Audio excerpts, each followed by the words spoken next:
जय हिंद।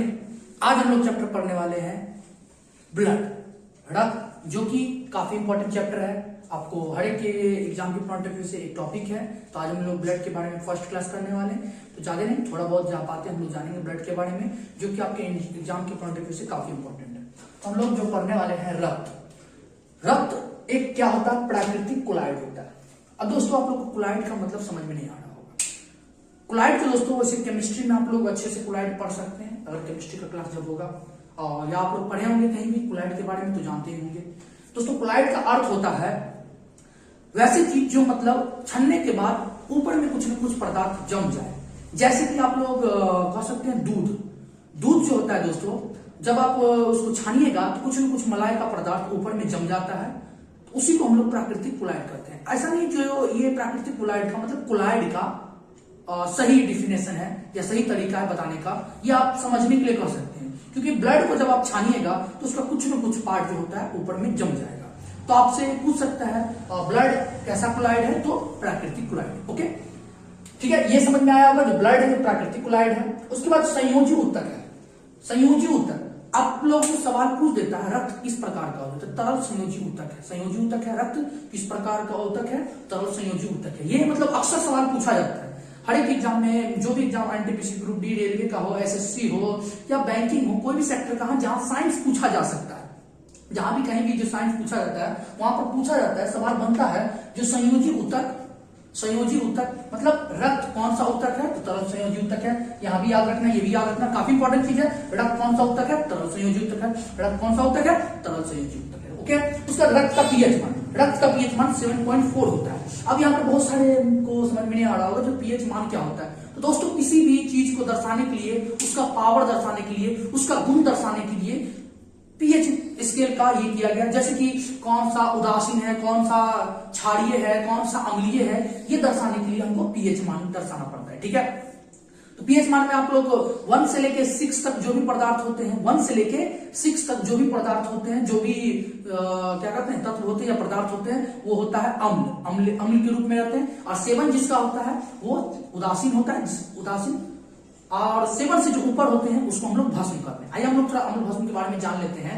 जो अम्ल जो होता है वो स्वाद में खट्टा होता है। तो जैसे कि आप सिट्रिक अम्ल, नाइट्रिक अम्ल, ये सबको, नींबू जो हो गया वो खट्टा होता है तो अम्लीय गुण होता है। उसके बाद उदासीन, तो उदासीन ऐसे जिसमें कोई स्वाद न हो, जैसे कि शुद्ध जल में कोई स्वाद नहीं होता है। तो ऐसा कोई भी चीज जो जिसमें कोई स्वाद न हो उसे उदासीन करते हैं। उसके बाद हम लोग आते हैं क्षार की तरफ। तो पहली बात तो क्षार किसे कहते हैं? तो भस्म जलीय विलयन क्या हो जाता है? क्षार हो जाता है। क्षार क्या होता है? स्वाद में कड़वा होता है। ओके, ये आप लोग को डिफिनेशन समझ में आया होगा।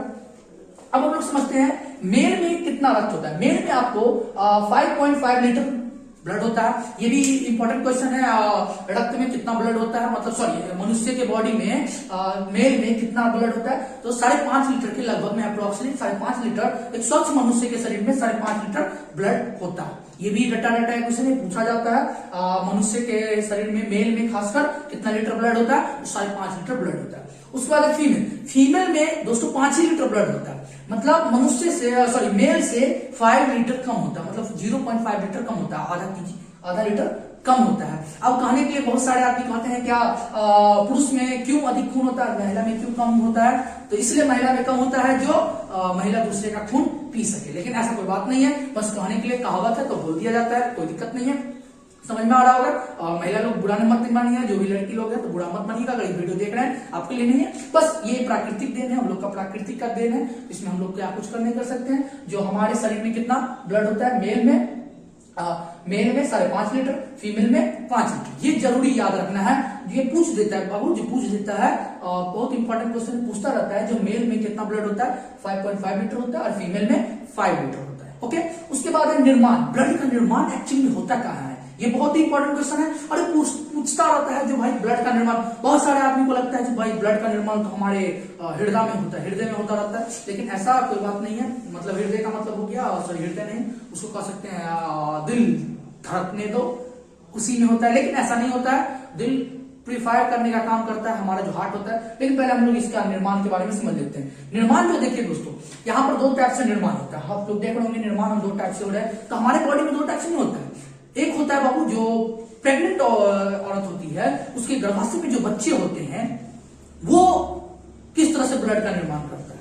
तो जो भी होता है 2, 4, 6, 8, 10, 12 और बड़ा नहीं, मतलब 9 तक के 9 महीना के बाद बच्चा हो जाता है ना, तो 8 या 9 महीना, 6 महीना, 4 महीना जो भी मंथ का बच्चा होता है वो अपने शरीर का ब्लड भ्रूण के द्वारा तैयार करता है, मतलब लीवर के द्वारा वो अपना ब्लड को तैयार करता है, भ्रूण के द्वारा तैयार करता है। और अगर नॉर्मल इंसान की बात करें जो पैदा हो चुका है, जो धरती पर आ चुका है, वो अस्थि मज्जा मीन्स बोन मैरो के द्वारा ही ब्लड बनाया जाता है, बोन मैरो के द्वारा ब्लड बनता है। आपको एक फिल्म याद होगा दोस्तों, क्रिस 3 में कार्ल नाम का एक मतलब विलन जो कि विवेक ओबराय है, उसको बोन मैरो की जरूरत होता है, बोन मैरो की जरूरत होता है। क्यों बोन मैरो की जरूरत होता है? अगर आप साइंटिफिकली तरीके से उसमें अगर पढ़िएगा तो आपको समझ में आएगा। उसका सिर्फ एक उंगली काम करता रहता है, उसका ओनली फॉर एक उंगली काम करता है, उसका पूरा बॉडी पैरलेस रहता है। मीन्स होता है क्या, जो उसका पावर, सारी पावर, जो माइंड का पूरा पावर क्या होता है, वो 2 उंगली में काम होता है। क्यों होता है? क्योंकि वही 2 उंगली तक ब्लड पहुंच पाता है और दिमाग का सिग्नल पहुंच पाता है। क्यों? क्योंकि उसके बॉडी में बोन मैरो की कमी रहती है, जिस कारण से उसके शरीर में ब्लड सप्लाई नहीं हो पाता, ब्लड नहीं बन पाता है, और वही बोन मैरो के लिए वो इतना आफत मचाता है। और आप लोग फिल्म देख लीजिएगा तो बेटर रहेगा, आप लोग बोन मैरो के बारे में अच्छे से समझ सकते हैं। तो बोन मैरो क्या है? ब्लड बनाने का काम करता है। तो इस फिल्म में जो देखे थे, जो विवेक ओबराय बोन मैरो के पीछे पड़ा हुआ था, क्यों? क्योंकि अगर ब्लड का निर्माण उसके शरीर में हो जाएगा तो पूरे बॉडी में ब्लड पहुंचने लगेगा और हमारा शरीर मूवमेंट करने लगेगा। आप लोग देखे होंगे जो आपके आसपास में किसी का हार्ट पैरालिसिस होता है, वो अजीब या तो किसी का चोट लग गया रहता है तो वहां तक पूरा हिलता डुलता रहता है, मतलब कोई मूवमेंट नहीं होता है। तो वो होता है क्या? ब्लड नहीं सप्लाई होने के कारण।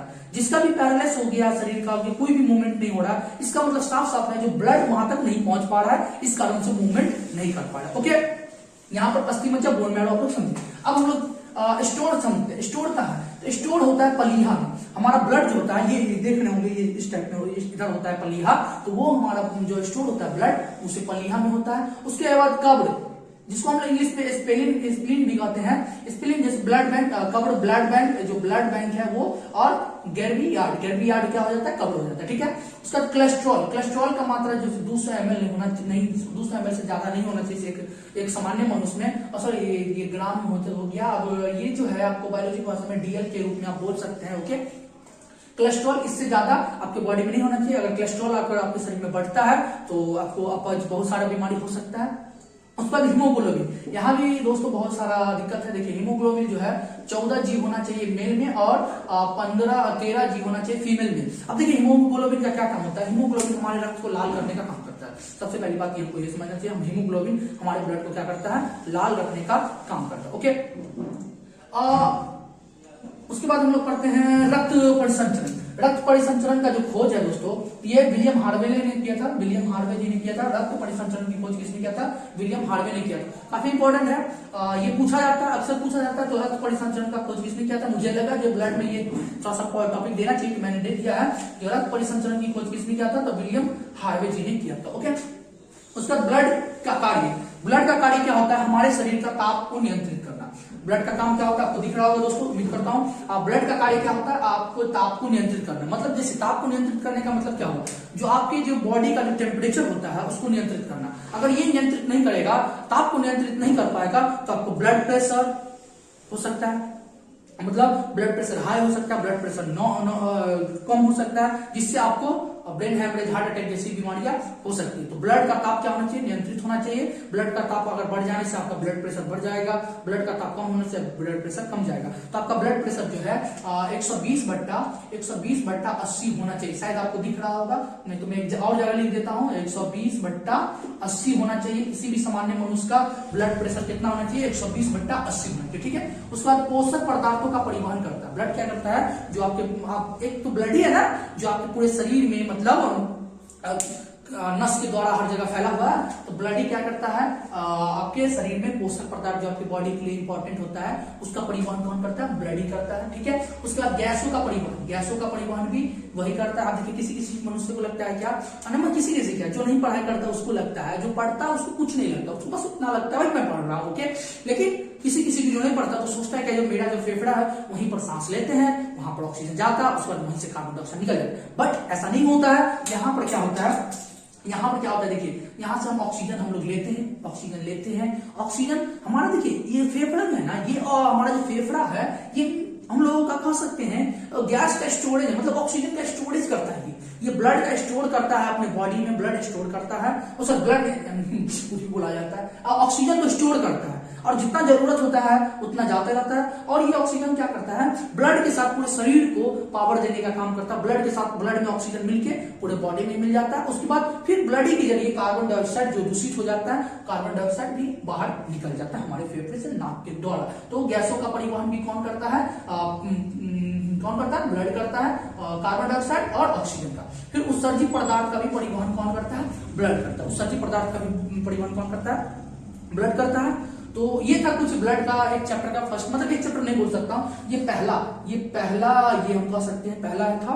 और उम्मीद करता हूँ अगर अभी वीडियो का रिस्पॉन्स थोड़ा अच्छा रहेगा जरूर मैं इसका सेकंड पार्ट बनाऊंगा, ब्लड का टाइप्स बनाऊंगा, ब्लड कितने प्रकार के होते हैं, मतलब ब्लड में क्या क्या प्रकार मिला होता है, ब्लड का क्या काम होता है, इंपॉर्टेंट आपको ब्लड के बारे में सारा वीडियो मैं बना के प्रस्तुत कर सकता हूँ। तो उम्मीद करता हूँ आपको ये पसंद आया होगा। Thank you so much. जय हिंद, जय भारत, गुड लक।